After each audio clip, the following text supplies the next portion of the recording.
Hello সবাইকে, আমি প্রিয়া। আমার আরও একটি নতুন মিনি ব্লগে তোমাদের স্বাগত জানাই। আমরা দুজনে এখানে রেডি হয়ে নিয়েছি। আমাকে বলা হয়েছিল তুমি বিকাল বিকাল রেডি হয়ে নেবে, কিন্তু রেডি হতে হতে আমার সন্ধে। তারপরেই টোটো চলে এসেছিলো, টোটোতে করে চলে গিয়েছিলাম ঢেউসাগর। ঢেউসাগরে প্রথমে পৌঁছেই আমরা টিকিট কাউন্টার থেকে টিকিট কেটে নিয়ে ভিতরে দুজন মিলে চলে গেলাম। তো প্রথমে ঢুকতে না ঢুকতে এরকম একটা টয় ট্রেন দেখে আমার ভীষণ ভালো লেগেছে, মানে খুবই সুন্দর লেগেছে।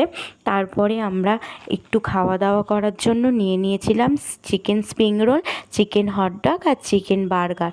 খাওয়া দাওয়া কমপ্লিট করে ভিতরে ঢুকেই দেখি এরকম একটা অন্ধকারের মধ্যে লাইটিং, আমার ভীষণ ভালো লেগেছে।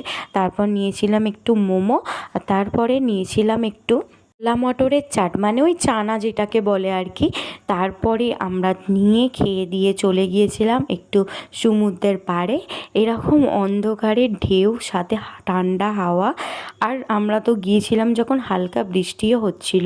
তারপরে রাত্রে dinner butter tandoori, butter chicken খেয়ে গুড নাইট।